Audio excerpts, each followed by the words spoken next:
Hello, everybody. Thank you so much for joining us.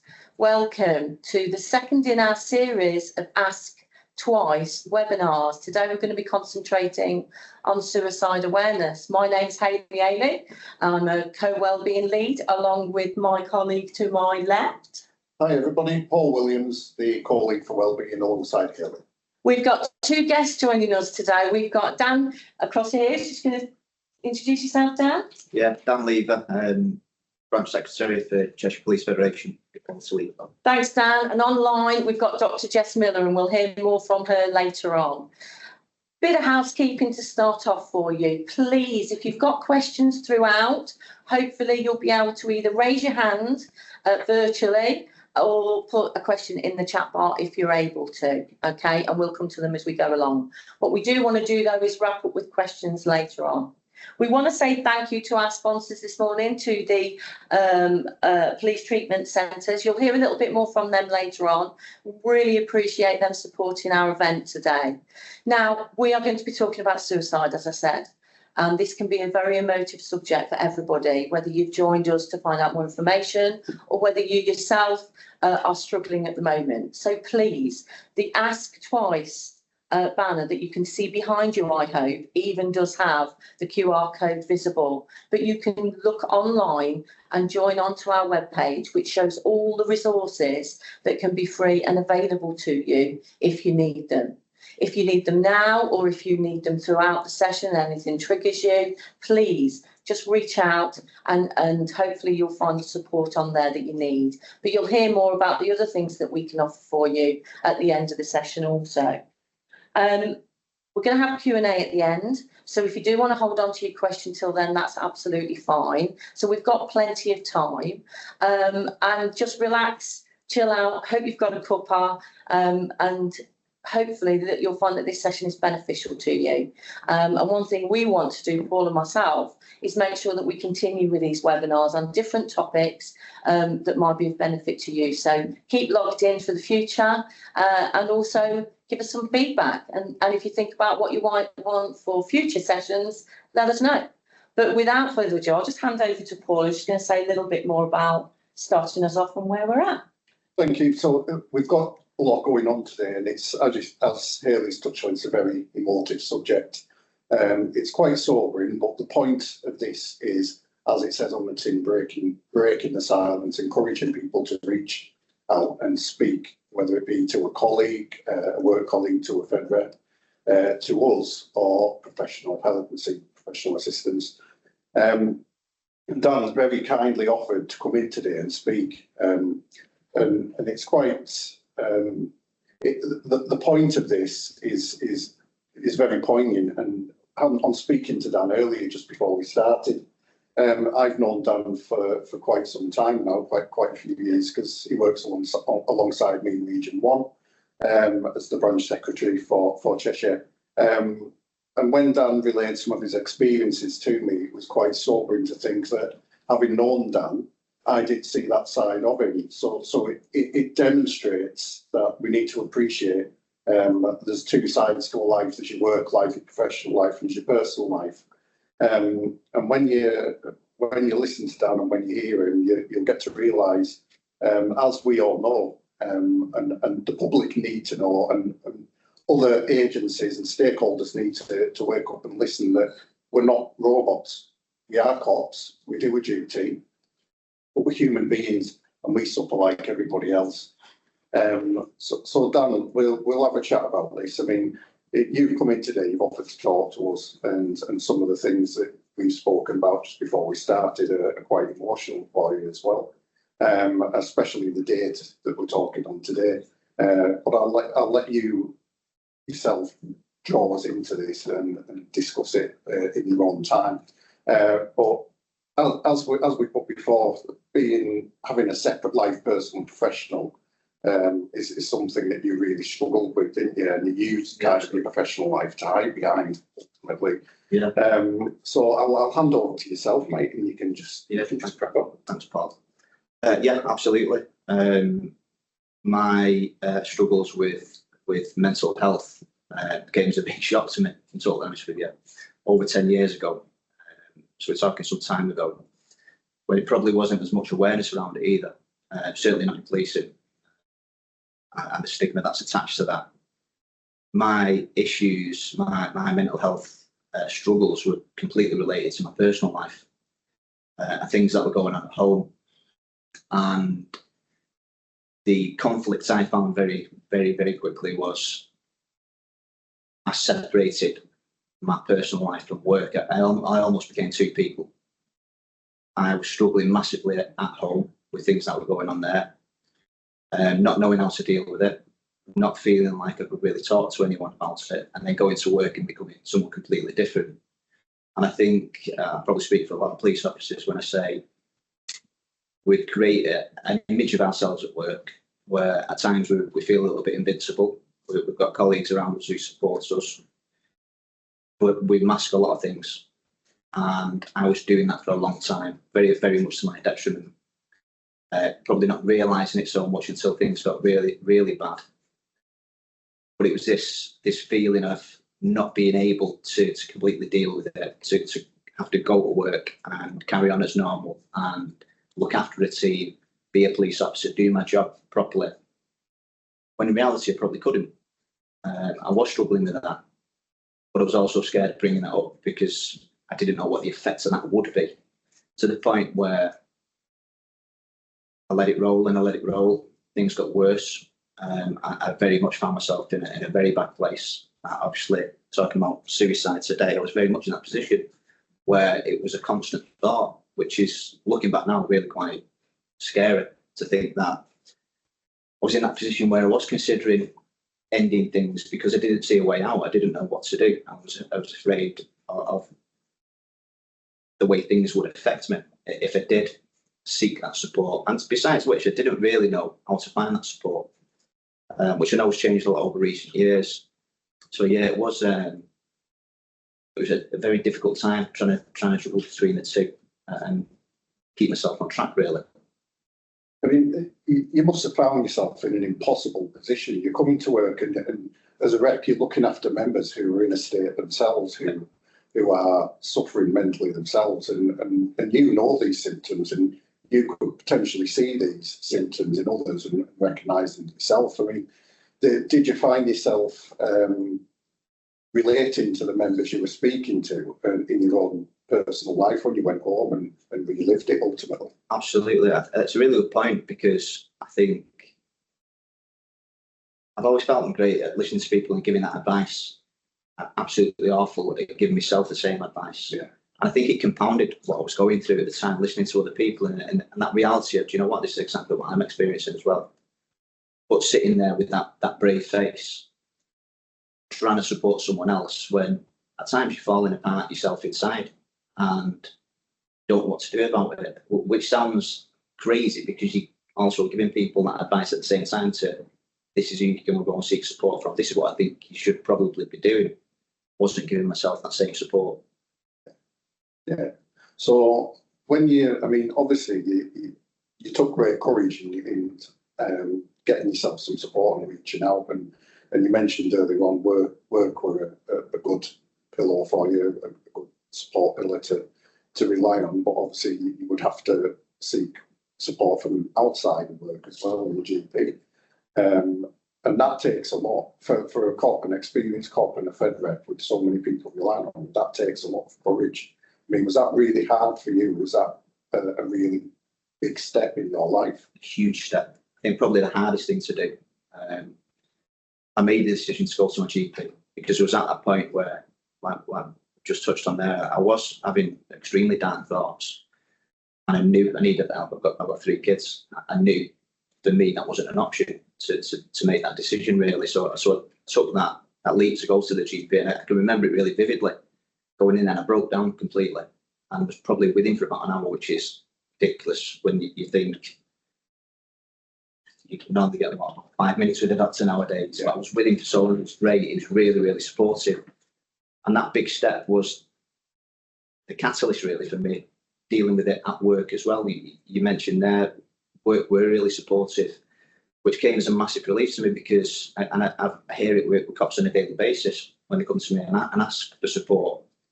scared of speaking to work because they worry about how it's going to affect is it going to affect career progression? Can they still do the job? They're going to be looked at differently, promotion, etc.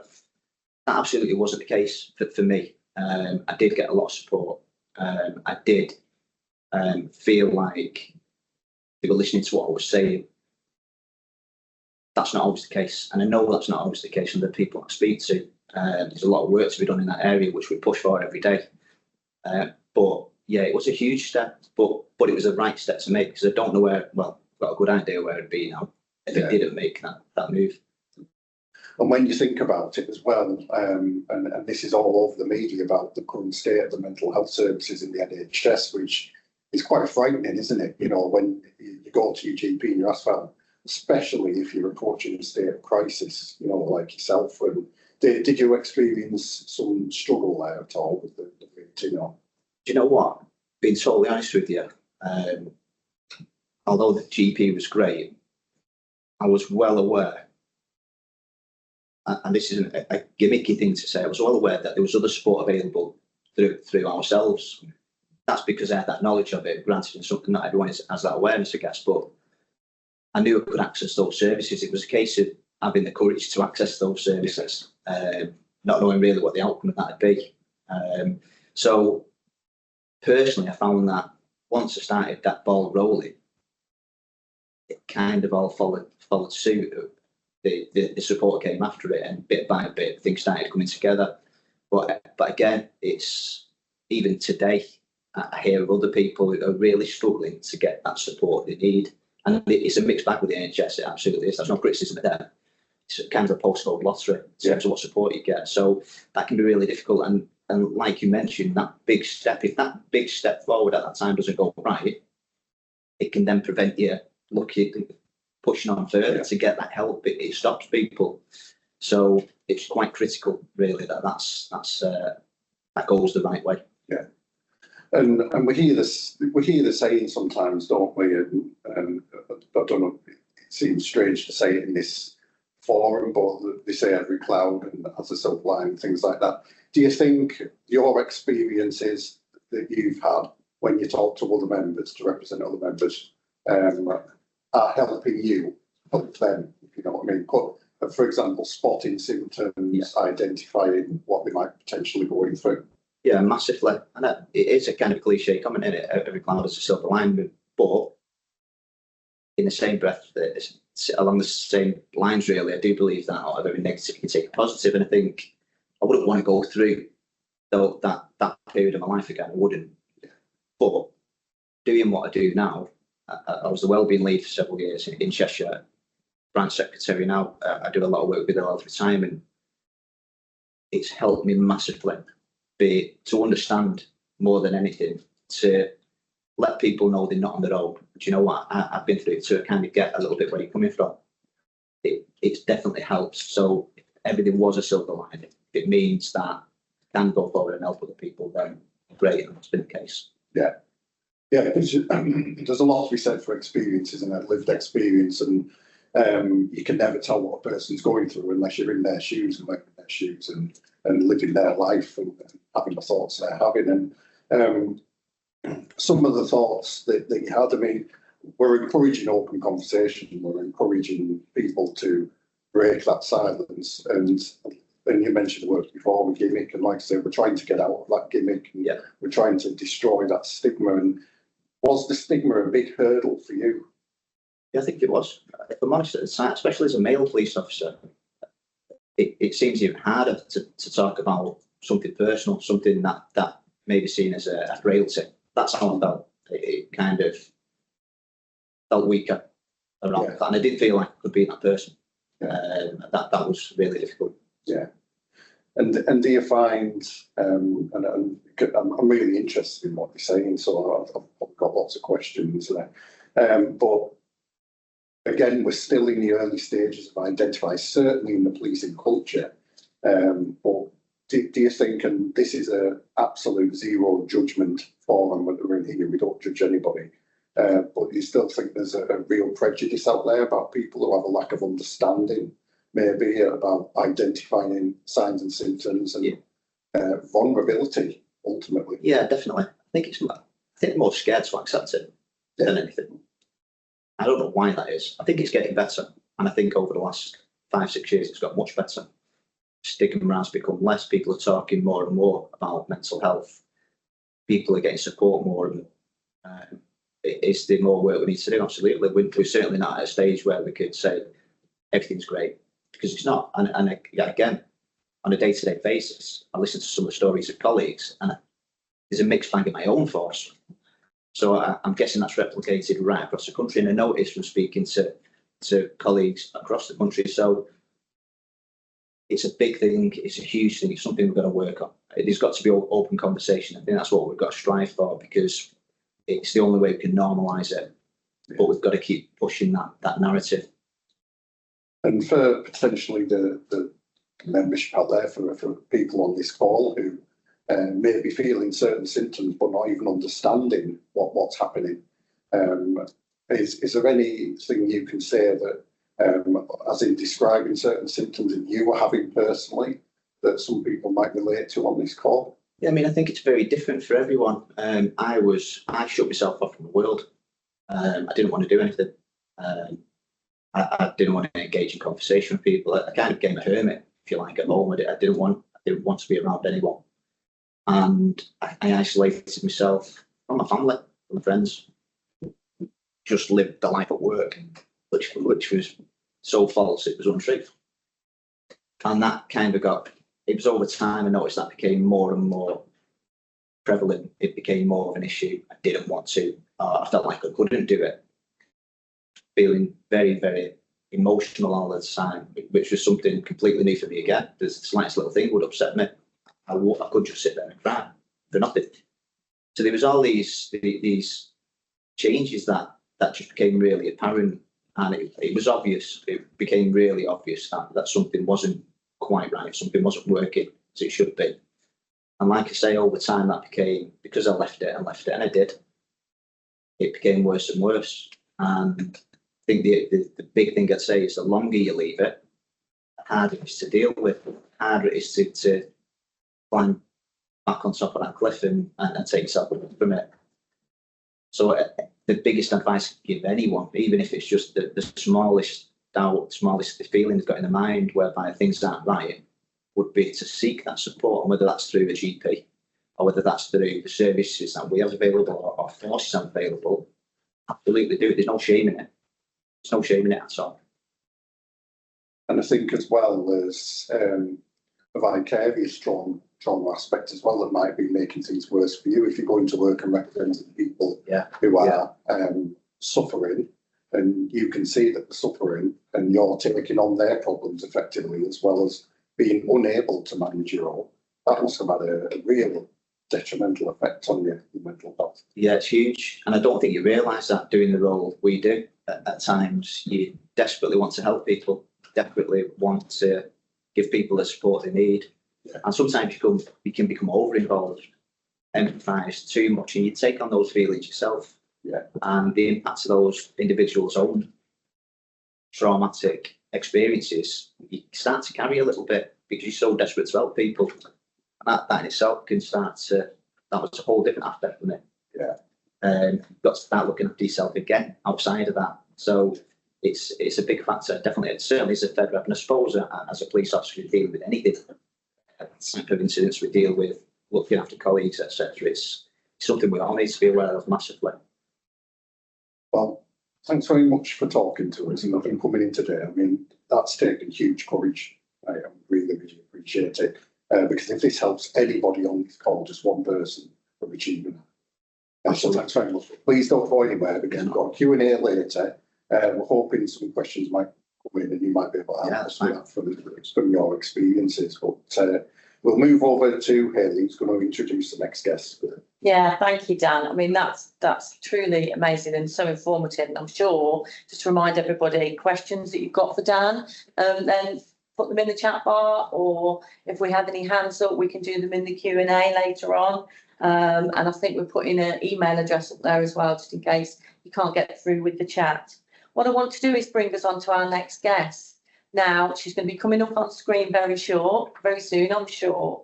I want to introduce Dr. Jess Miller. Now, let me make sure I get this right, okay? Principal Investigator, Department of Sociology, University of Cambridge. So eminent in the profession and everything that she's going to talk about for us today. Welcome, Jess. It's lovely to have you. Really appreciate you today. It's great to be here. Thank you.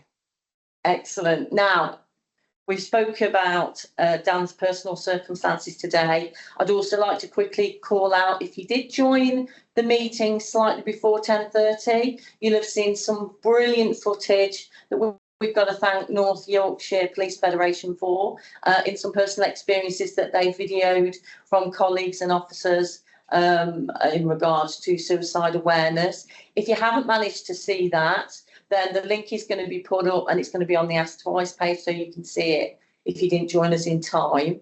But what I think all these experiences do, don't they, Jess, is just show us that this is such a current, merging, emergency issue. We know across society, but as we reflect society, across policing. And you're here to talk to us today about that, aren't you? And specifically suicide ideation. So without further ado, I'm just going to hand over to you because I'm really keen to hear everything you've got to say. And if I do come in with a question, please beg my forgiveness because sometimes I can't keep my gob shut. Can't help yourself. No, that's no problem at all. Thanks ever so much, Hayley. I'm just going to share my screen now, and hopefully I will get the thumbs up that you can all see this. Excellent. Thumbs up. Sorry, wait a second. Great, thanks very much. I apologise in advance if you hear a very whingy cat. I'm actually at home at the moment and I forgot to shut the door. So if she jumps on me, apologies in advance. Thanks for that introduction, Hayley. Many of you might have known that I've been working in police mental health for some years now, probably about 12 to 14 years, looking at researching police mental health. And I have to admit, I have probably shied away from the subject of suicide, and in hindsight, maybe have contributed to this silence. Mainly because I suppose deep down I knew that suicide was the outcome of when we didn't get everything else right, which I was busy trying to push forward. So over the last few years, I've realised that really isn't something that I can hands on heart be okay with, and that these things need to be addressed. And I have taken a deep dive many a time into some more personal experiences of suicide ideation. Some of you might remember a survey from 2019 called The Job and the Life, which 18,000 people responded to. And within there, I was very conscious, as I was reading about trauma exposure and some of the comments, that we had some expressions of suicide ideation within that data set. So that's when I started to realise that this was something really that we needed to address.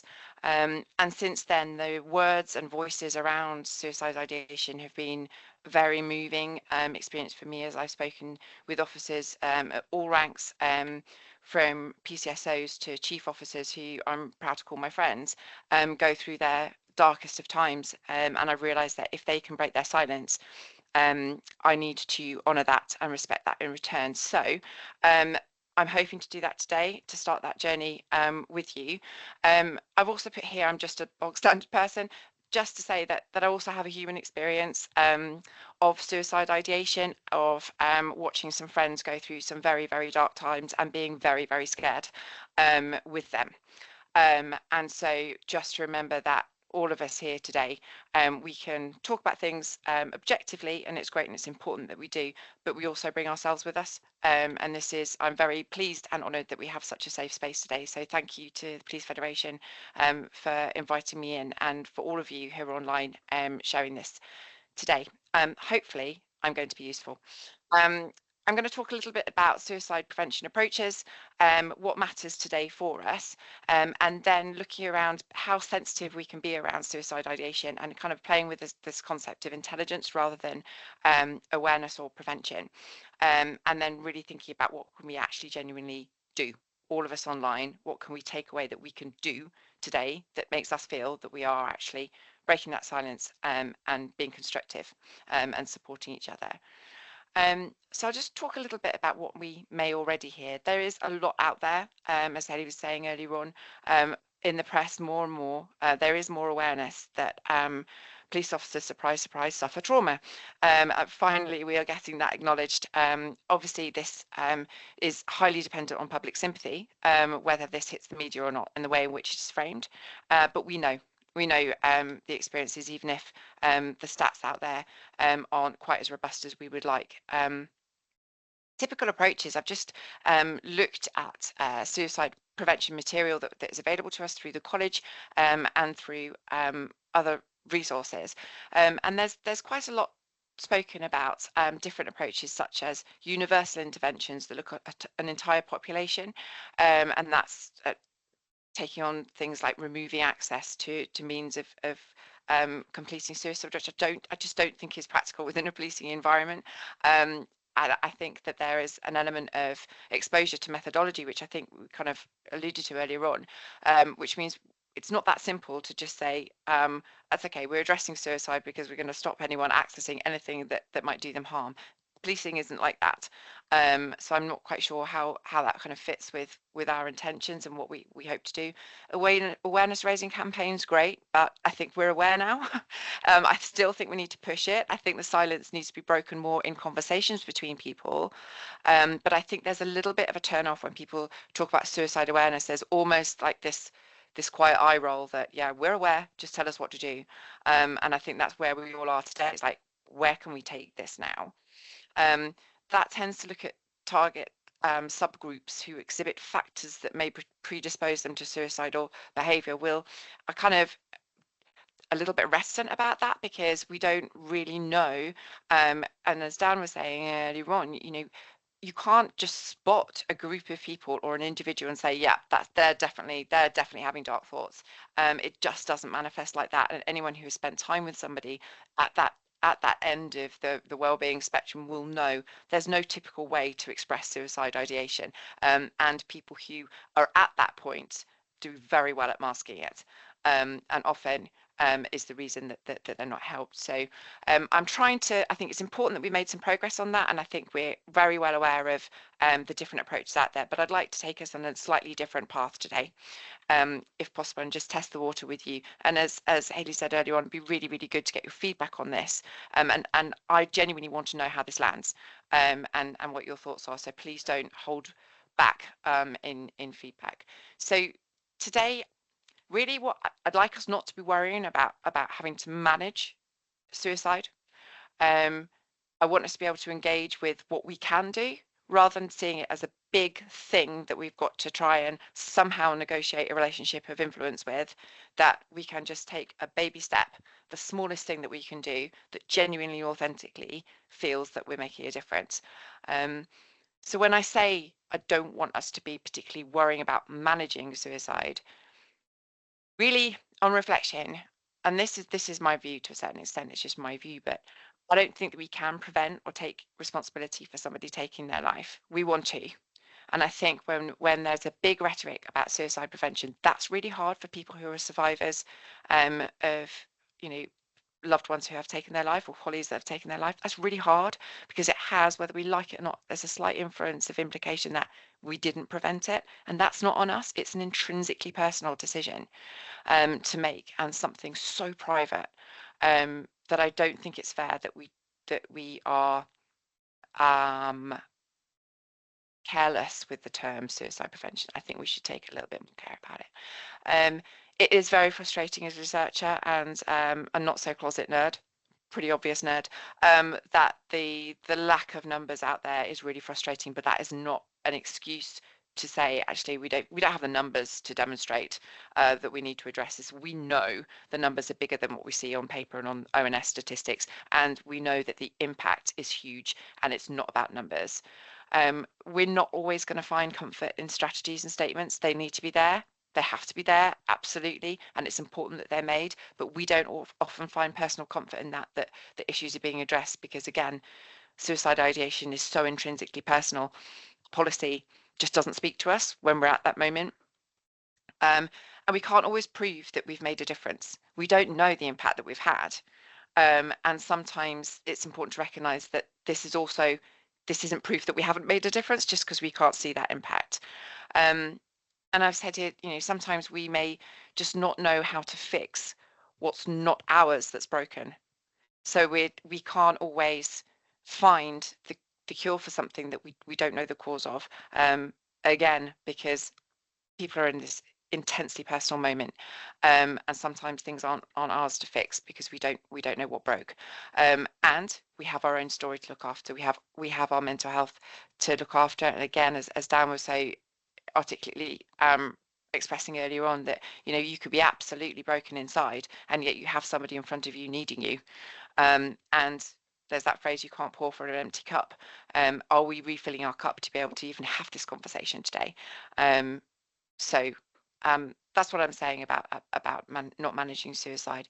So really engaging with what we can do, and I do think we have a chance to think afresh, honestly, personally, but in safe environments like this where we can actually express some of the darker, more personal side of things. That we can create safe spaces to open with the experience of working with suicide. And today we are going to gently lift a lid on some of the thought patterns that arise. And I'm hoping that we do find some sort of common ground in this session. And by doing this is what I mean by developing a new kind of nuance around suicide intelligence or suicide sensitivity. And by that, I mean really listening to the why people feel that the way they do. The unspoken thinky bit, so the stuff that goes on that just never gets verbalized. I will talk a little bit about how the job does change us, and the more uncomfortable truths that come out of that as a result. And I will talk about this concept of contagion just because that it was something in the press a while ago, many years ago, and I want to be sure that we don't get confused around that in policing, and again looking at what we can actually genuinely do. So listening to the why in the wider population, there's a really good PDF available online. I think there are links to it through the college, and I will try and get a link to this in the chat if I can, or if somebody might be able to help me do that. It's from the ambulance charities, Devon County Council and the University of Exeter, and I think there is a link to it, as I said, on the College of Policing website.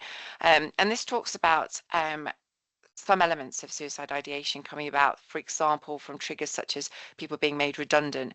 And I think trying to transfer this, I was trying to understand this from a policing perspective, like fear of suddenly not having employment for whatever reason, be it as part of an investigation or coming to the end of a career where you're not actually ready necessarily to retire. Your phone's got that little timer on it that counts you down to your pension when you're supposed to suddenly be happy, but you haven't actually prepared your brain for it, and all of a sudden you feel redundant, even though this is supposed to be the end of a wonderful career and the start of an adventure. You just feel odd. So that was an element of it, and the kind of collapse of your own identity, maybe having to leave policing. They talk in this wider population about a persistent sense of worthlessness and failure, and I was worried about this because I do know that these are two of the strongest components of complex PTSD. We mentioned trauma earlier on. Complex PTSD in policing, and from the research that at least one in five officers currently have some form of PTSD, and the complex side of PTSD is more prevalent. So we can see those parallels already. Some people in policing, very, very goal driven, and when promotion doesn't work out, that can be crushing. That can be absolutely crushing, and the sense that you're being left behind when others are shooting through the ranks because that's the way that they've developed and how they want to do it, and you're taking a different path. It can be very, very destabilizing. So I think it's important that we think about this ideation in the wider population and just try and put your thinking hat on for policing. I think there's a lot out there. Then the college is really good. We put together some information here, typical indicators for suicide ideation, relationship breakdowns, PTSD, what I'd like to highlight the most here is professional standards investigation, not just professional standards investigation, but the sense of being blamed for something or being at fault. I currently have 2 dear friends in policing who, and this is making me go a bit goosey, I'm obviously not going to mention any names, but I have 2 dear friends that I know those thoughts are coming because of the predicament they're in. They have done nothing wrong, and yet they still have to go through that process. And watching that is so hard, knowing how isolating that can be. And as a friend and a peer, that is really, really difficult. But yeah, there are also these notions around high standards. I think also here, the last bullet point, refusal of help at early stages. I think this is a big thing. I don't know, I'd love to see a show of hands, but I wouldn't be able to work my screen to be able to see it or ask. But if you think about how many of us have had that awful first counselling session where you eventually pluck up the courage to go and see a counsellor and, you know, get yourself there, and it's taken maybe years to get in the chair, and all of a sudden they just don't get it, and you realise that you're going to have to heave your heart into your mouth and explain all the things about policing before you even get to the point that you want to talk about, and you can go away feeling really not understood after all of that. And I think probability is such that you're not necessarily going to get to be able to see somebody who understands policing straight away, but I would say hang in there. There are people out there who get it.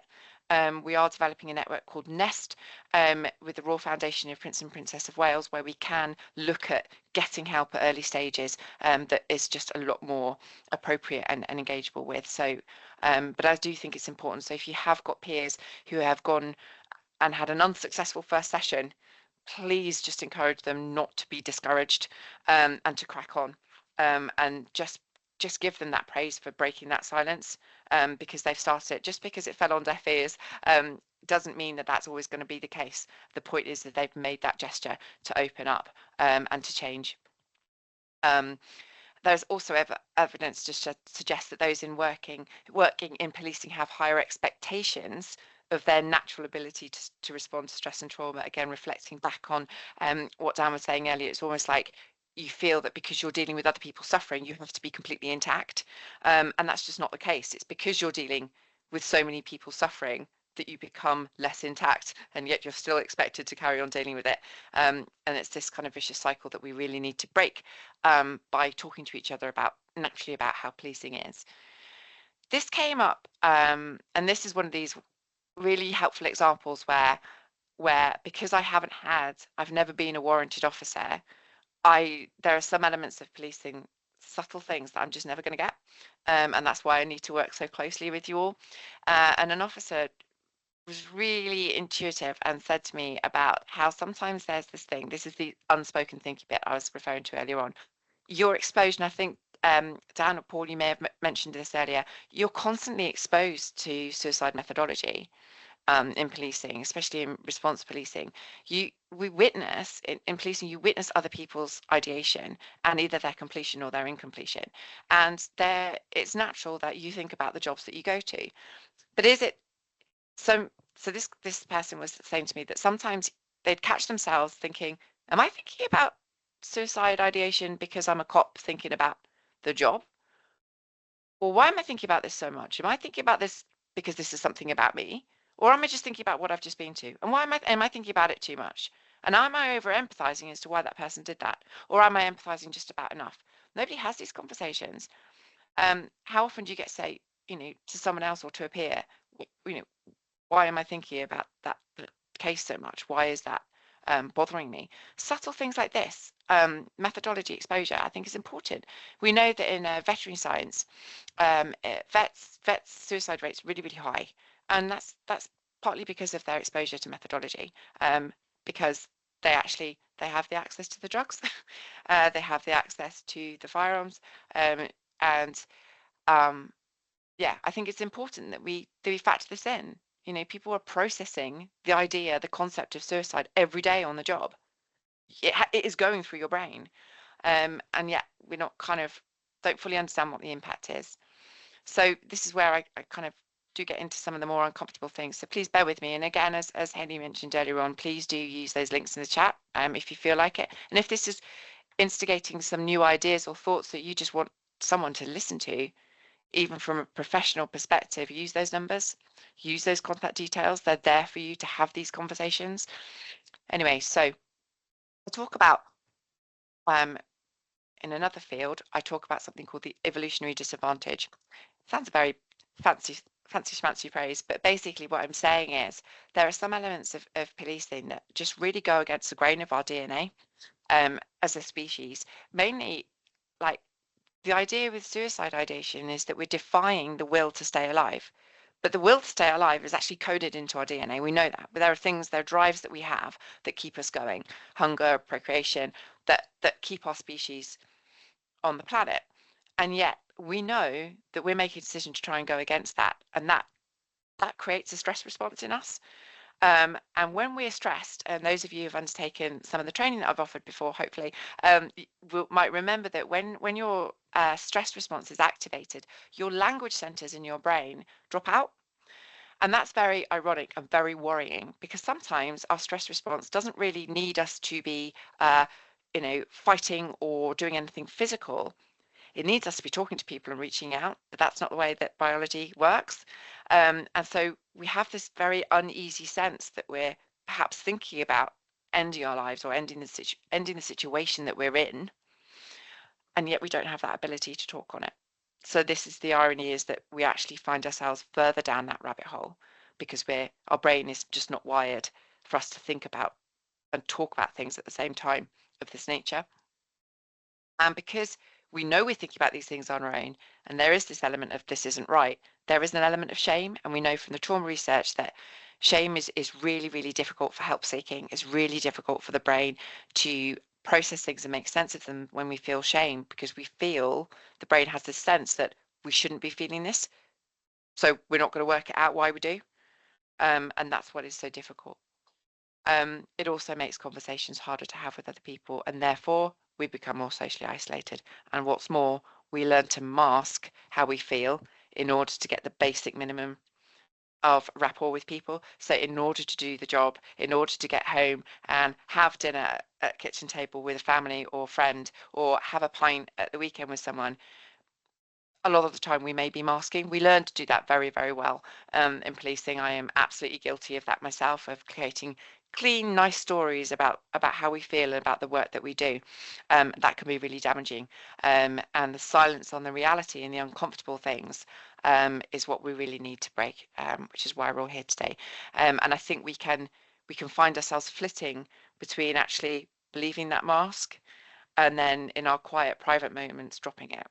And what we really want to do is try and learn to drop the mask very gently with each other, just occasionally, very subtly, drop it, and start speaking. Not easy.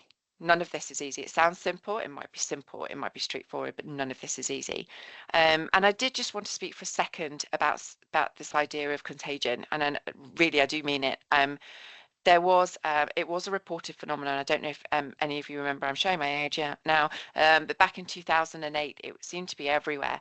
That I think it was a place in Wales where in quite a small community, there was a really, really high prevalence for suicide among teens, especially teenage girls. And this idea of a suicide contagion has actually dated back to ancient Greece, Freudian theory on it, and really did capture the British imagination back in the early 2000s. What I want to say is that's not what I think we're dealing with in policing. I think it's more dangerous than that. This is about the fundamental way that we feel about ourselves and how we value ourselves and how we feel about the jobs that we do and how we connect to each other. That is far worse than a fad. This is not a contagion. This is something about policing and the way that we adapt to it or don't adapt to it that is wrong. And this is what we're addressing. How does the policing mind develop to get us into this situation? That's what we need to break down. That said, we know from Locard's theory, I know that John Sutherland, and I don't know if John's on the call today, but John Sutherland often says in his work, every contact leaves a trace, from Locard's theory. And what we do know from stats, and this is one thing that I'm confident in saying from the stats, is that 1 in 10 friends and relatives of those who die by suicide will go on to attempt suicide. Okay, so that's just in the civilian population. Now factor in the social connection that we have among the police family. Look at that risk. That's in the wider population. We know that in forces that we can have several suicides. Why? And is there that contact with a peer taking their life that changes our vulnerability a little bit? So I think it's still, while I'm saying, I'm not saying that suicide is contagious, I'm saying that every contact leaves a trace, and that sorting as much as we can with each other about this issue may have a bigger impact than we'd ever know. So just a little bit about how the job changes things. I mentioned, like, what is it about policing? The college quite rightly quoted a study here that says that as more work is required to assist with destigmatizing, and Hayley mentioned that earlier on, detecting suicide ideation, if we can, and instigating prevention methods, along with working on the internal culture. Now that spiked my interest. And this happened quite spontaneously. And I don't know if you remember this at Paul, but we found ourselves sitting in front of a group of, I think, Vietnamese intelligence officers or something at Parliament, and on May the 22nd. I don't know who they were, but anyway, it was nice to have an audience, not really understanding a word we were saying. But it was in that moment that I realized that maybe we could start to look at suicide, or maybe I could start approaching suicide ideation in a similar kind of way to the way that we have with PTSD, insofar that we can't prevent PTSD. I've never said that we can. We can identify the thinking that leads to PTSD, so the lack of processing of experiences and letting them build up over time, not consciously letting them, but the brain will build them up over time if we don't process them. And more recently, when we reanalyzed, well, I say we, when Professor Brendan Birchall reanalyzed the data from the Job for Life survey, we noticed that these big differences between forces in PTSD rates. I was like, I don't get that. I really don't get that. I thought PTSD was just about trauma exposure. And what we actually realized was that the workplace itself was creating a culture where suicide rates, PTSD rates, would double those of others. And we identified 5 factors that forces could address to halve their PTSD rates. And I'm wondering now, as we come together today and from today, can we co-create a more preventative environment? There is a really good study, a Canadian study, which I will share in this presentation. I think it's in the notes. I'll make sure if anybody wants it, just be in touch. And it starts to ask these questions about what is it about the dynamics of how people communicate and at work, about these things that has an impact. And this is where I was starting to think, actually, we can get practical at force level, and within the Federation, we can get practical about this genuinely. So I'm having a go here. Let me know what you think. So taking suicide ideation factors into the ways that we work. Okay, so here are some of the elements of suicide ideation that we might be able to identify with. We might be able to relate to, because of the rhetoric that got involved in. You might have attended suicide prevention seminars or wellbeing seminars that talk about suicide ideation, or this might be the conversation that you have or wanted to have with a friend that did or didn't happen. So things that lead us to consider the option of ending our life is thinking that we have no other options, that there are no other options, and that we're trapped in this scenario. And it might be that we don't want necessarily to end our life, we want to end the situation we're in. We feel trapped in the situation we're in, and we cannot envisage a different future. You just cannot see beyond that bit. That others are better off without you, that other people would be feel relief or not have a burden or not have to witness you suffering, that it will be a relief of your own suffering, and that element of shame. And this is making me go goosey again, because I remember at times when I was very little, this is probably an overshare, but we're sharing this together and I might as well lead the way. I remember feeling like this when I was very, very little. Something very, very unpleasant happened to me. And I can relate to these feelings. I can relate to that sense of you know, is that genuinely an option? And then I remember that silence afterwards thinking, I can't think like that. So yes, it's intensely personal, but if you look at these things, think about the way that we work with each other. Is there a way that we can actually address the fact that people can feel that there are no other options? Can we be more open and more practical about alternative things that people could do? Not only just within a force or within policing, but could people actually, you know, think about doing something completely different? Just break that lifestyle, break that connection, step out, or do something different. Are we open to that, or are we still fixed on certain career path, certain roles, and counting down to my pension when I'll try and work out how to be happy then? You know, should we bring that forward? Should we bring that happiness element, that never mind joy, just a bit of relief and something alternative forward a bit rather than waiting till it's too late? If we can't envisage a different future, we often can't envisage being anything other than a cop. Well, maybe we can, because we're not just that. We are family members. We are members of our, you know, local community, neighborhoods, so on and so forth. And we could have skills and talents and interests that are actually really revitalizing, but we just assume that it's not something that we can do. Can we start to talk more about who we are as a whole person at work rather than being in the job? Can we actually bring more of that in, so people do have that mental path they can go around and say, yeah, actually there is the job, but there are all these things as well. And can we find common ground in the fact that we can go through these dark times together, so you're not feeling isolated and thinking, oh, no, others are better off, I better not have these conversations? Can we actually share that breaking of the silence more? And I do think that the only real way, so even though I said it's intensely personal and we could do things within the working culture, I think the only real way that we can do any of this is to get used to our thinking a little bit, start to understand and watch our thoughts. That first orange box there, that's us watching our thoughts. So that's with suicide ideation, we're looking at how does that thinking go? But when do we ever actually look at our own thinking and go, okay, I know how that thought starts and I know how that's going to end up? How often can we pull ourselves out of a train of thought? When do you ever get a chance to train your brain to do things like that? When do you ever get the chance to see the bigger picture, to get context perspective? When do you get a chance to openly be able to like properly address the fact that you do get a bit panicky sometimes, or you can get over anxious or have some adaptive coping mechanisms that aren't great? Don't need to name them, we all know what they might be. Do we have that training to say, actually, I'm going to start thinking a different way? Because it's only when we really do that that we have a hope of pulling ourselves out of that path of suicide ideation. We need to understand ideation, whether it's suicide or not. We need to understand how we think and why we think in the way that we do.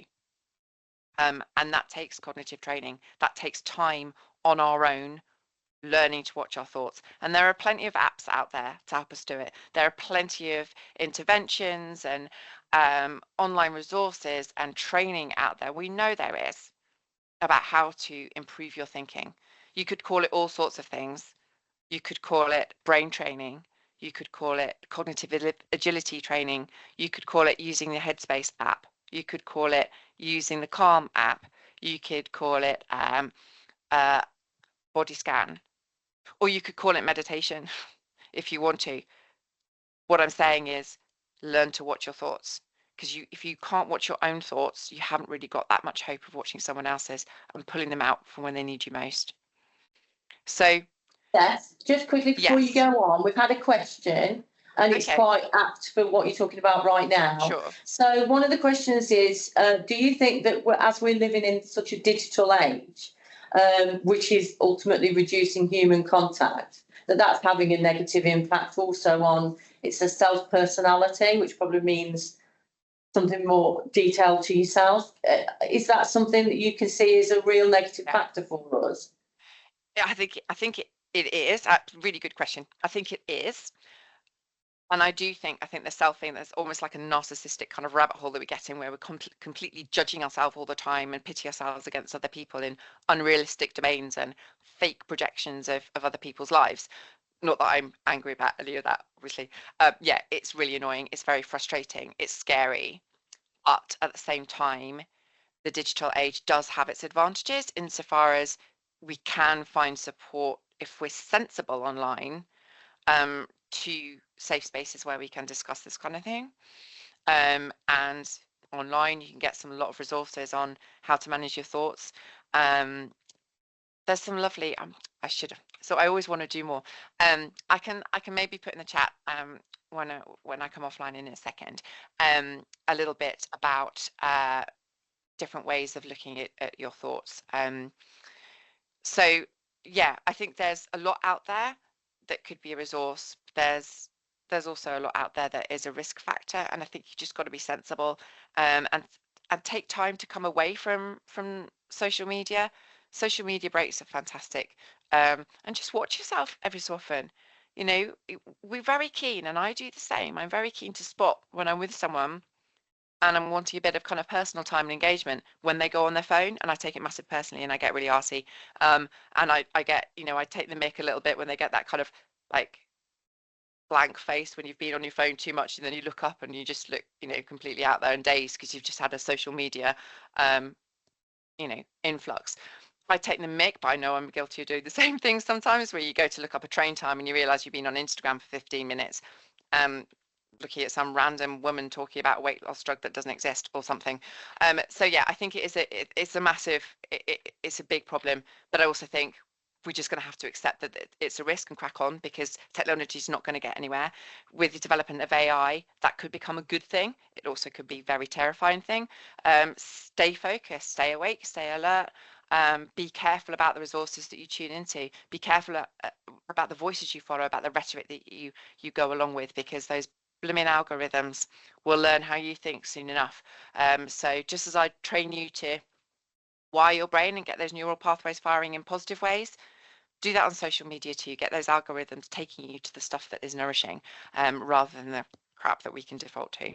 I hope that answers your question. I'm aware of time, so I'm probably going to go on a little bit. Is that okay, Hayley? If I just going to finish up. So creating a new atmosphere at work. I'm not saying this is easy, but here are some ideas that maybe we could look at, and that's acknowledging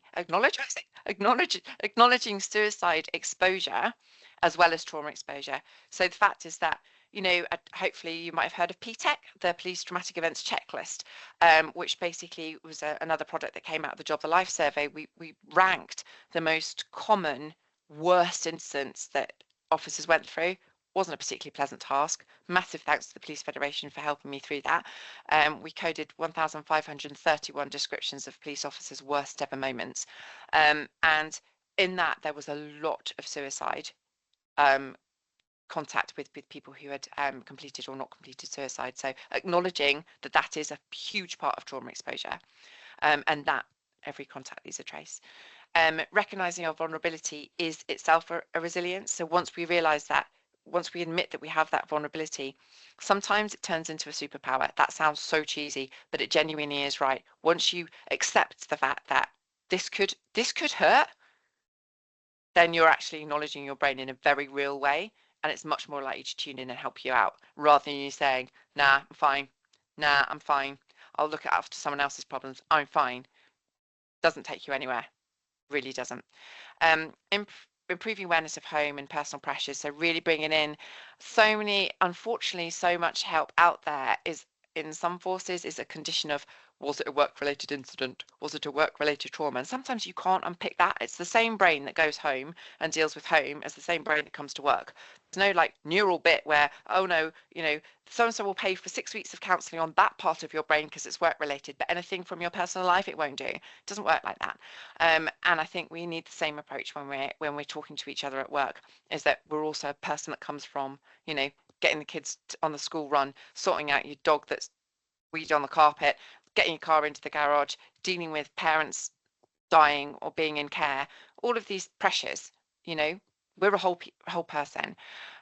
Being really sensitive to people under investigation, and fearing prosecution. I had one of the most scariest conversations with a chief officer not so long ago about how scared they were of getting a speeding ticket.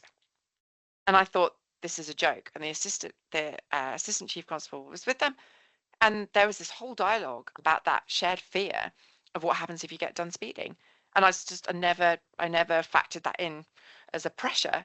And they were talking quite seriously about the implications that would have for them. And it kind of, there is this pressure. And then just be a little bit more realistic about pre-retirement identity. So basically what I'm saying is prepare yourself for the fact that when you're not a cop, you actually are a person still. Maybe you're somebody who has a beautiful, rich experience because you've been a cop, but you are still a person, and you need to get socially integrated. You can't just fight. No man is an island, no woman is an island, no they is an island. We need each other, and just help with those really bad pick fails of counselling where you've gone and it just hasn't worked out and the person had really bad halitosis or they just didn't get policing and you couldn't relate to them. You know, yeah, suck it up. What happens? Sometimes we meet someone, they don't get it. Try the next person, or work with a little bit more scrutiny in finding someone. You know, go online and try and find someone yourself that seems to kind of get what you need to talk about.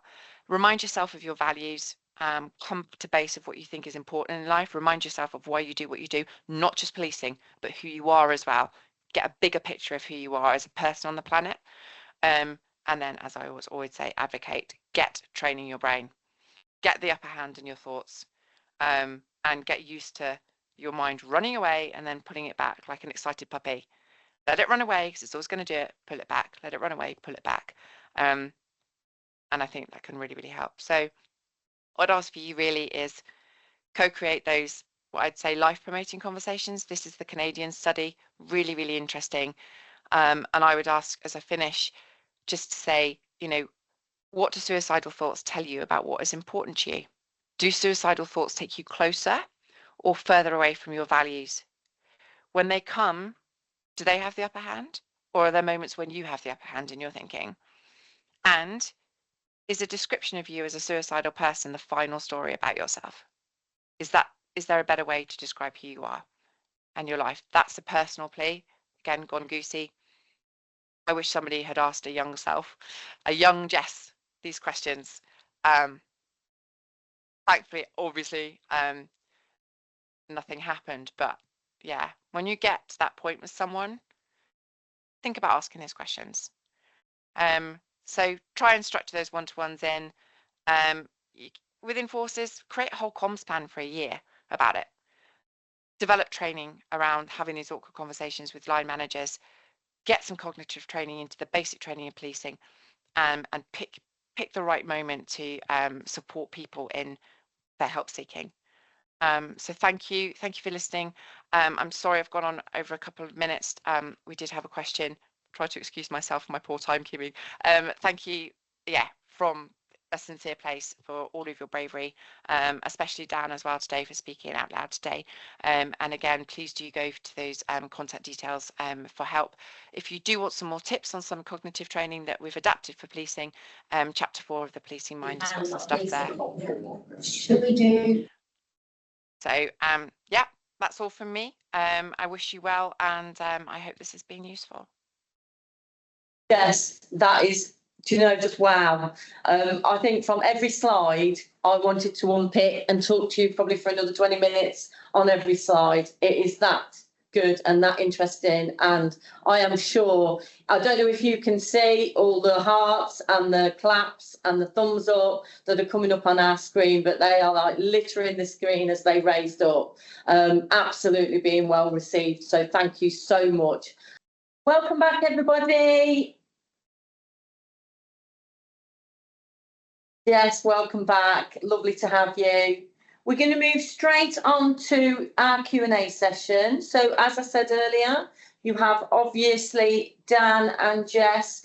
If you can tell us who you're aiming your questions at, or myself and Paul, if we can assist. Before we go to the questions that we've already had come in on the chat bar, we've got 2 people that had their hands up to ask a question. So first, if we can come to you, Emma Thomas, if available, can you turn your mic on? If you want to turn your screen on, that'd be even better. But have you got a question for us? See whether this works. It's all technological. The people with the magic behind the screen. I don't know if this is working.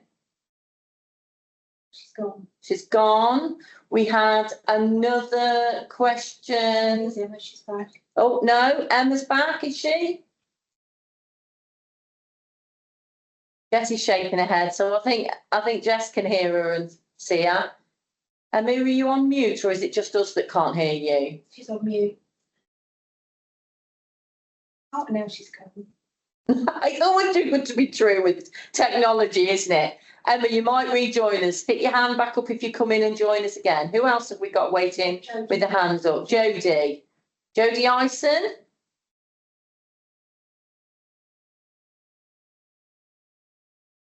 Hello. Jodie, hi. Hello. Oh, that's a relief. A little bit of technology working. I'm really hoping that I can word this question as it's forming in my mind. I'm not always the most articulate. Really, first of all, thank you, because this has been super informative. And I'm not going to share in huge detail, but I've certainly been in that place that has been described today. So my question is around kind of resources for appropriate language, in that for me, I think without the input of the people that I had who were very articulate themselves, there was a point where I'd been signposted. I'd kind of had that appropriate input from other people, but there was a point where it had to come from me to take those steps to remove myself from that ideation. And I think had I had people say things in the wrong way, I'm not sure I'd have been able to pull myself out of that ideation. And I think actually naming it is one of the biggest things. A lot of people danced around the issue with me, and that I found very difficult. Naming it was really important. And so I'm just wondering really if there's any resources so that when we are talking with people in the way that you've described, that we're using the appropriate language. Kind of goes back to not feeling the responsibility, but also, you know, if I'm going to have those conversations, I want to be able to make sure that I'm actually speaking to people in an appropriate way. Does that make sense, what I'm asking? Is there kind of resources to signpost and tell people that, you know, this has got to come from you ultimately, but without being that brutal? Does that make sense? Jess, it does. Jess. Oh, it does make sense. Jess, over to you, because I think you're going to be the best person to answer that one. And thanks for the question, Jodie. So when you're saying like appropriate language, so for me, that's kind of, so there might be two ways of thinking about this. There's the appropriate language as in not wanting to, the whole kind of not wanting to offend someone by saying something that's out of kilter or using the wrong word. I know there has been quite a lot of discourse around whether you say commit suicide, because it sounds as if there's an implication of offence because you've committed something, as if, you know, the days when it was a crime. So there's some sensitivity around that. But also appropriate language of how you have those uncomfortable conversations. I mean, I haven't done that much research into suicide prevention. I've said, to my shame, I have shied away from it a little bit. But for me, it was that Canadian study that I just found really, really useful. So those questions at the end is like, you know, do you want this to be your last? Is this how you want to be remembered? You know, and that kind of thing. I found those really useful and really honest. I'm sure organisations such as Papyrus. I remember when a friend of mine was talking of taking her life 2 Julys ago. One of the worst weeks I've ever had. And I did try Samaritans and I did try a few others, but I have to say Papyrus is brilliant, and they do have a little pack that helps you have those conversations, and have got like ideas of what you can do. So there is stuff out there, but I haven't done like a whole review of what the best are and who am I to say really. I would say start with Papyrus for those conversations. Look at the 3 questions that I shared, and then when it comes to appropriateness, I would say, word of advice, this is me personally speaking, don't get too caught up with it. The point is you break the silence. That not that you break it perfectly, but that silence is broken. And if you get the wrong words and you say things in a clumsy way, just say that. Say, I'm probably going to say the wrong things in a clumsy way. This is my intention. I just want to look after you. I sense X, Y, Z. I want to have a conversation. Put that out there first, and then if that person, the person you're speaking to, doesn't want to go down that road and have that conversation, that's their choice. But don't not have the conversation or start the conversation because you think what you're going to say is going to be inappropriate.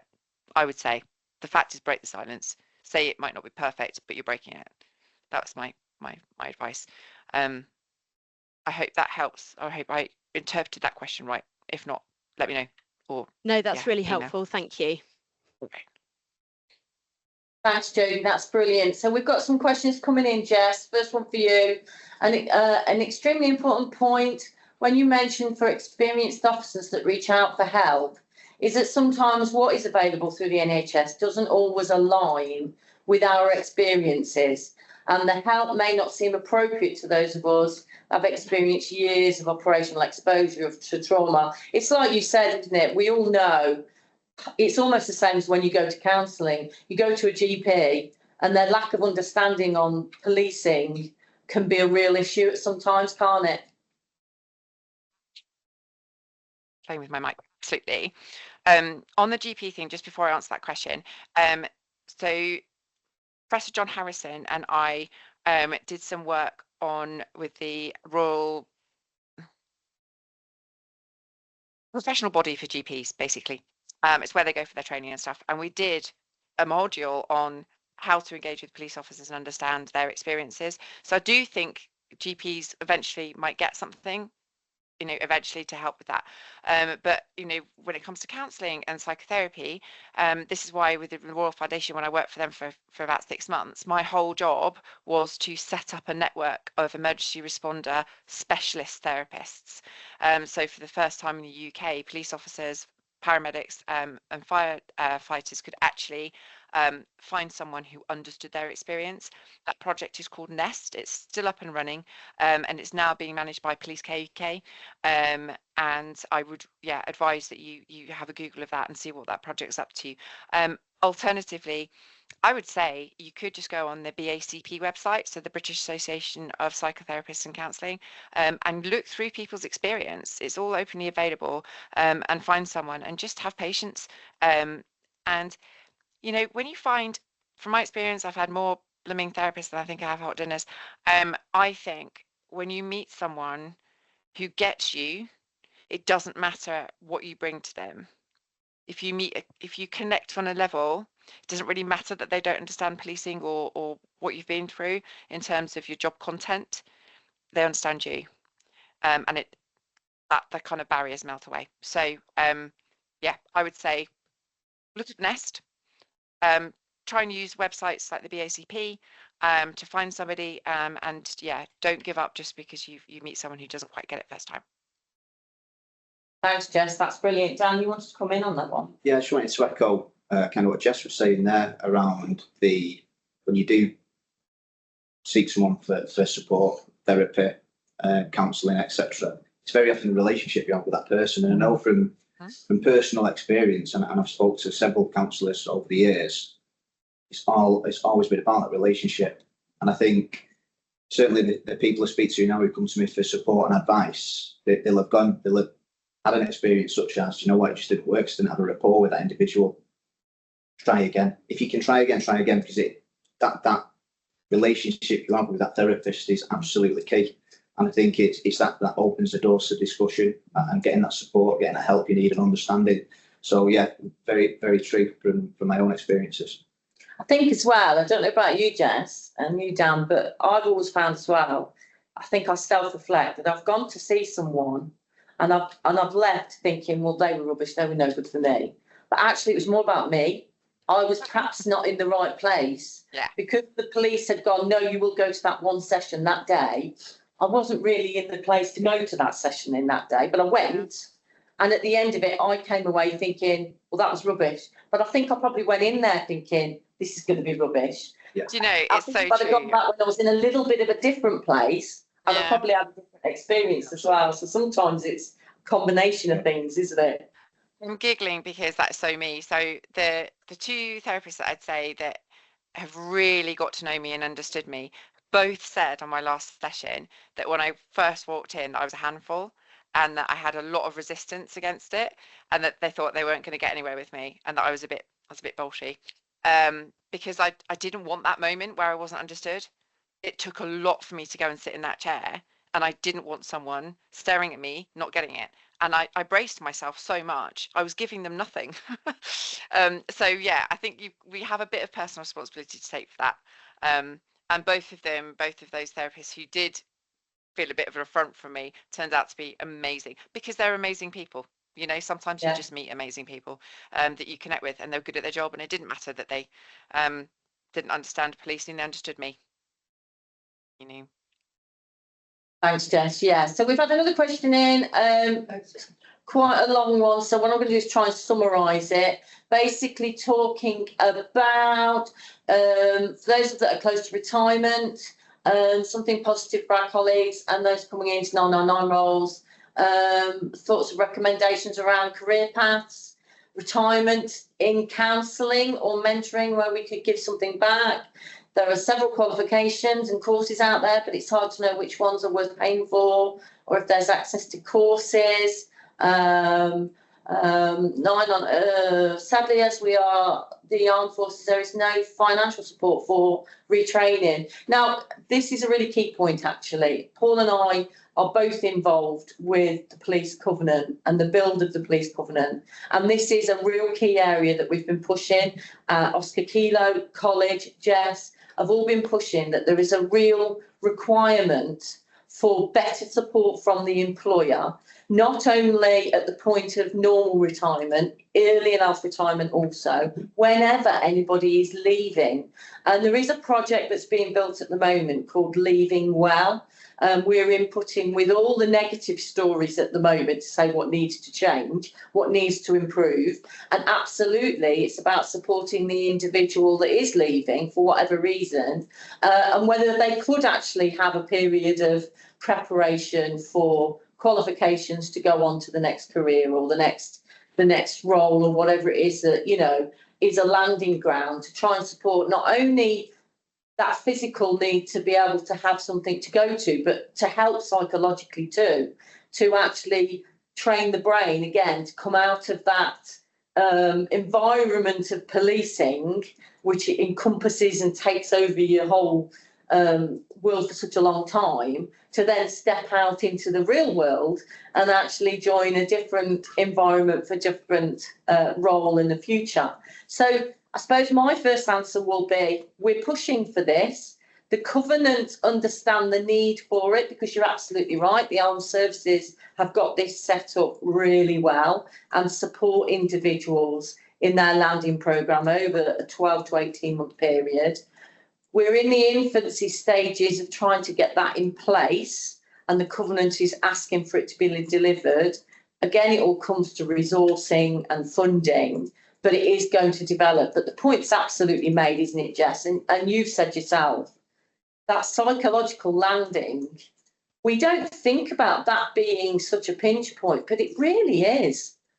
And well isn't what it might be, and well isn't what lands. A lot of my colleagues that have retired, I often say I've seen them on their journey, including my own husband. It took 2 years, I think, for him to get his head round not being a police officer anymore. And there was nothing in place to prepare him for that. And that's a bumpy landing for a lot of people. What do you think? Well, what I'd say, I think it's really difficult. So I've just, you know, someone very close to me is just retired, and it was interesting because, you know, we talk a lot about this in the training, the trauma resilience training.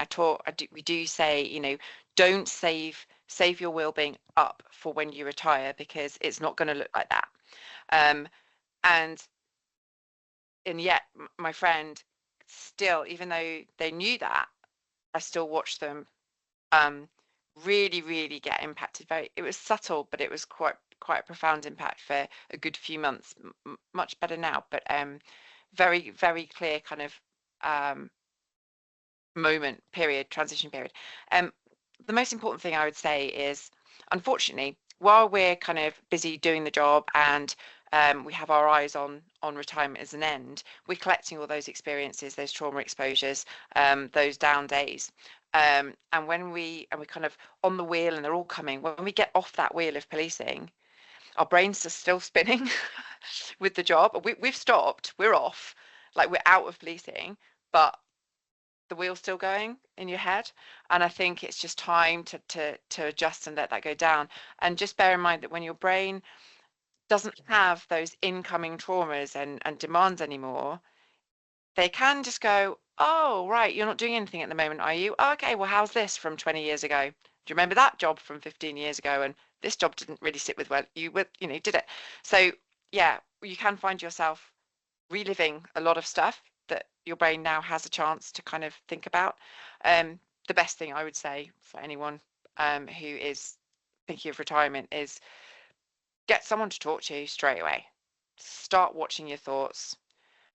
Start being with that transition and know that it's not going to be perfect straight away, but you're a whole complete person, and there's so much out there, but just be honest with your thinking and talk, find people to talk to.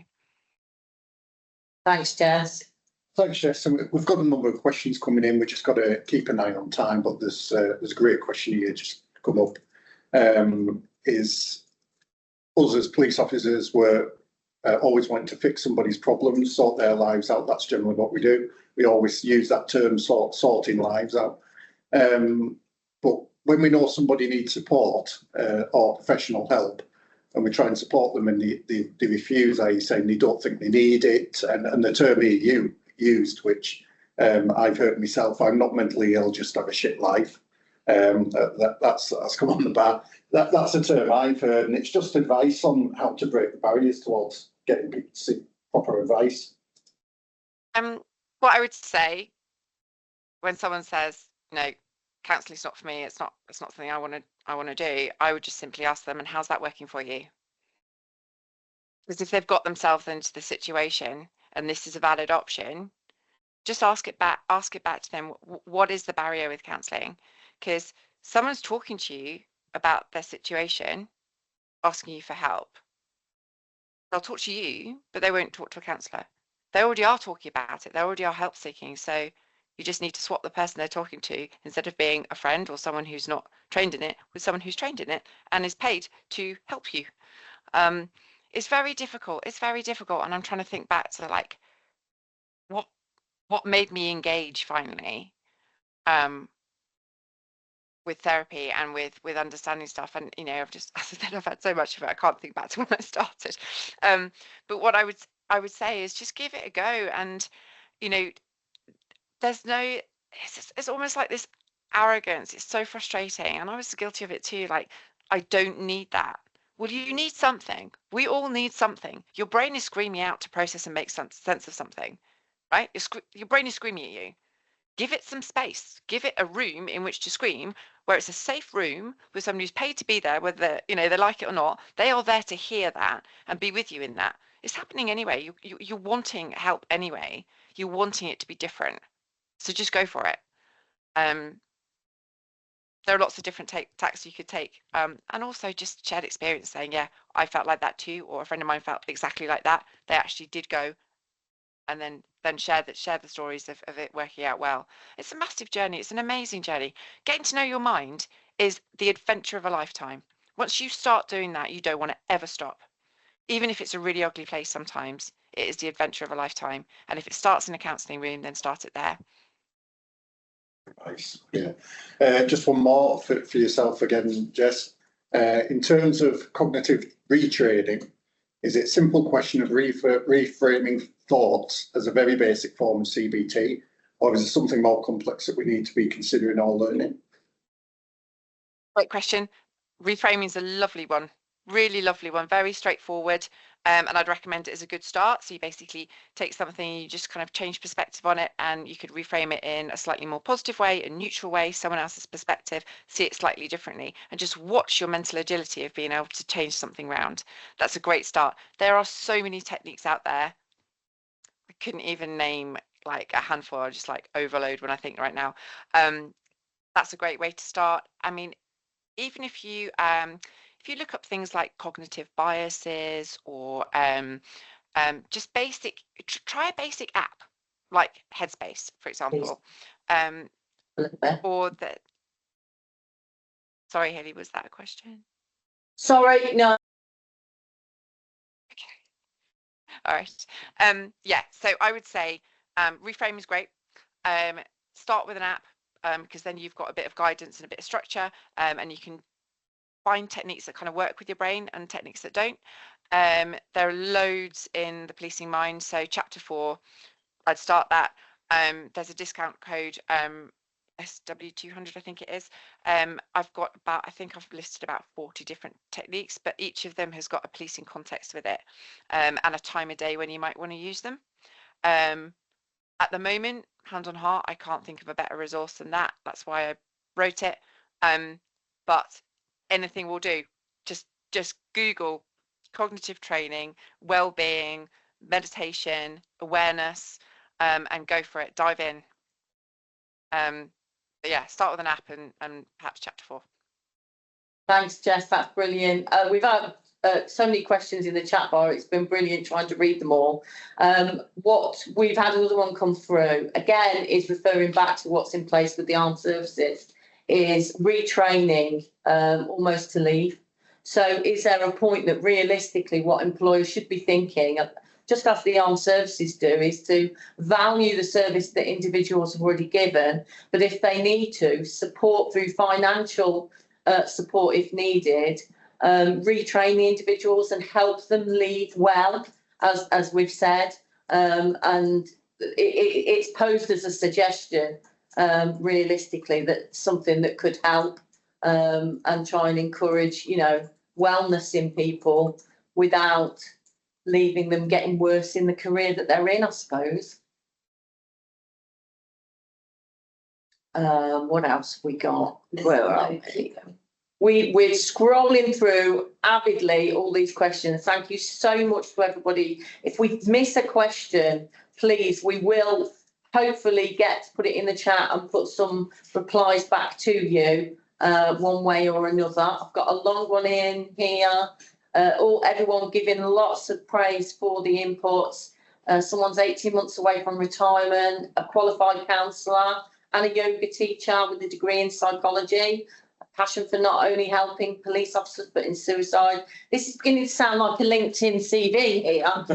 I'm keeping reading, having attended many during my service and having suicided both family and friends, as many do. I'm running a non-profit retreat next year using both counselling, yoga, life skills, keep scrolling, to help through life challenges. The input from Jessica has made me think that I could offer something similar but bespoke to officers. Any thoughts? Greatly received. You know, I think in that wellbeing space, and we're doing things with Oscar Kilo. You yourself are doing all the research, Jess. We're pushing through the covenant. We really are banging on the door of the employers to understand that there needs to be more support in this area, but we also want individuals to be able to access this too. So, yeah, do you know what? I'd love a retreat. I don't think you're going to get anyone to say that's a bad call. I think everyone's going to be with you on that one. But another one on retirement, leaving. Why can't we have a 2 to 3 month period of phase out to prepare people to retire? Do you know what? I had this conversation recently with somebody, because when we were looking at the leaving well ideas and we were feeding into the college, I think I'm old enough in the tooth to remember back in the day when your colleagues and your leaders towards the end of their career used to just drop off and go to different project teams and go to different roles and neighbourhoods to be able to integrate back into normal shift patterns, opportunities to, you know, almost train yourself and your brain back into society. Sounds terrible, like we're not part of society, but you know what I mean. That kind of lost its way, didn't it? And because demand became so high, you do now see people literally up to their last working day working the shift patterns, still having court attendance to do for up to 6 months to a year after it, still working on complex investigations.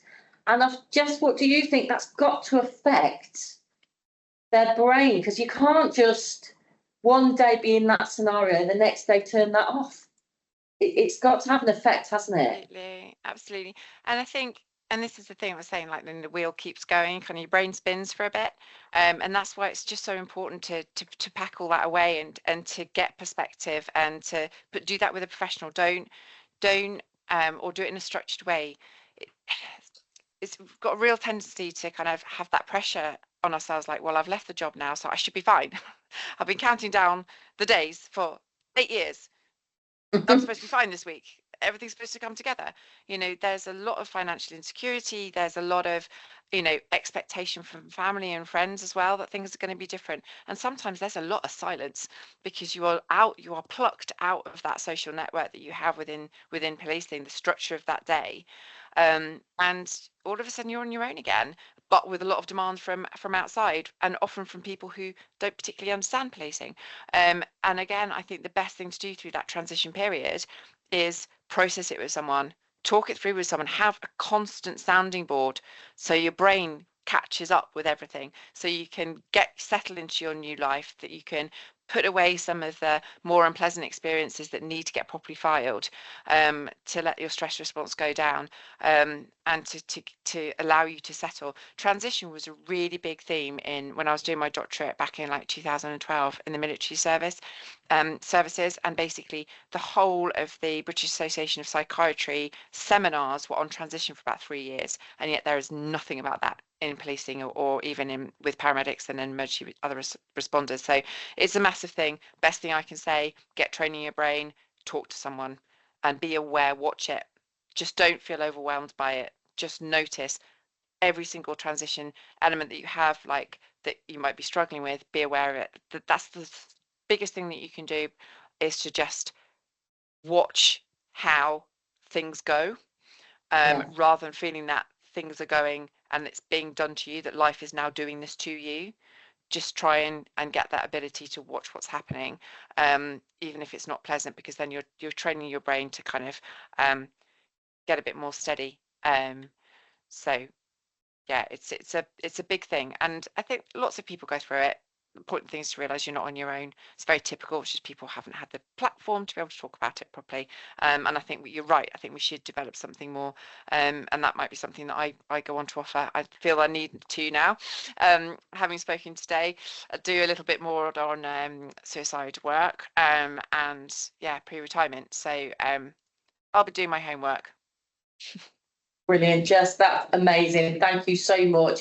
As I said, if we've missed any questions, we will try and get to them and get replies back to you. One point that came through just as a final point was that sometimes we find in policing that people don't want to talk to a professional through policing because they've seen in an abundance the amount of times that things have been wrote up on systems, on personal systems or HR systems, that don't necessarily reflect what was said.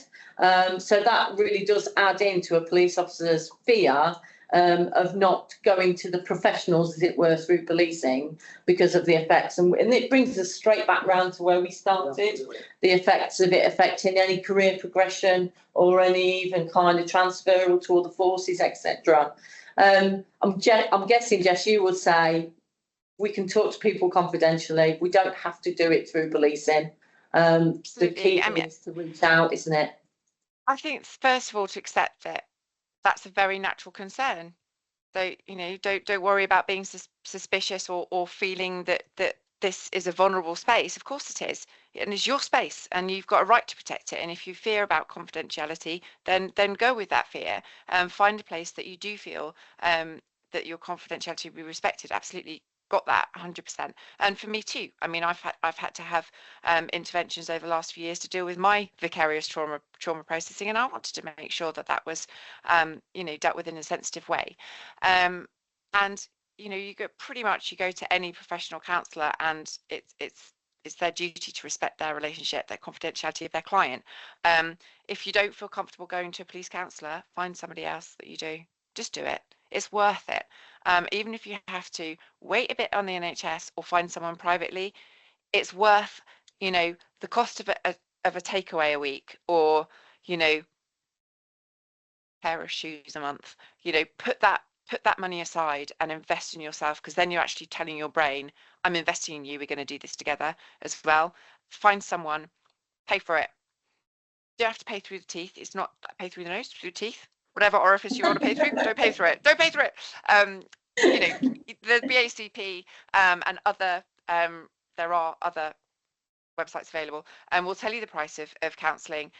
Make that investment because it's actually really good for your journey as well. It's good for the brain to realise that, and make sure that you feel absolutely safe and confidential, and say to the counsellor, I want to make sure this is 100% confidential. Tell me about your confidentiality agreements and so on and so forth, and get that reassurance. Find the safe space and then jump in it. Yeah. Jeff, thank you so much. And just as a final point to everyone, please, if anything we've talked about this morning, if you are looking for any professional support, you can go to the QR code on the Ask Twice page, go to our resources. We've already seen through the site as well, you can go to the Samaritans. All those links, whether you need immediate support or you need to get that cognitive support about training your brain, there are access to free provisions out there, but there's also opportunities of other things as well, and we're going to keep imploding that. That's coming up on your screen now so that you can see it. What was really key for us though, please, and this is a presenter's absolute beg, please go on the QR code and fill in the very short feedback form to tell us what you thought of today's sessions. Jess, Dr. Jess Miller, as you know, has been absolutely amazing. Dan, thank you so much. You have been absolutely amazing too. And it is the worth of what we get from all of you in telling us what you want next is where we will hit the next webinar and where we will take this forward, because you will see the Ask Twice branding, if you like, continue on throughout the year, because this isn't just a one-hit wonder. And again, suicide awareness, although it's International Suicide Awareness Month, this is an ongoing thing for us in the wellbeing world, the PFEW, so it will grow. We are doing as much as we can to push forward for ensuring that there is data collation across forces, ensuring that forces understand their responsibilities. We're pushing through the covenant to try and make sure that there's better standardised, consistent support across every force, both preventative, but also looking in depth at the causes of mental health issues, because as we know, the numbers of sickness absence in mental health is growing year on year in policing, and the employer has a responsibility to that. So any thoughts, please feed them in. I really hope you've enjoyed this. Paul, is there anything you want to add? Oh, absolutely. Fantastic to hear your input, Jess. It triggered a lot of, as Hayley described earlier, light bulb moments where you can relate to certain things. And thank you to yourself, Dan, as well. A very brave move to coming in and very courageous in talking. And please stay safe, everybody. Use the links that you have to get that help if you need it. And we're also here if you need to speak to us as well. Thank you, everybody, and have a lovely day. Thank you, everyone.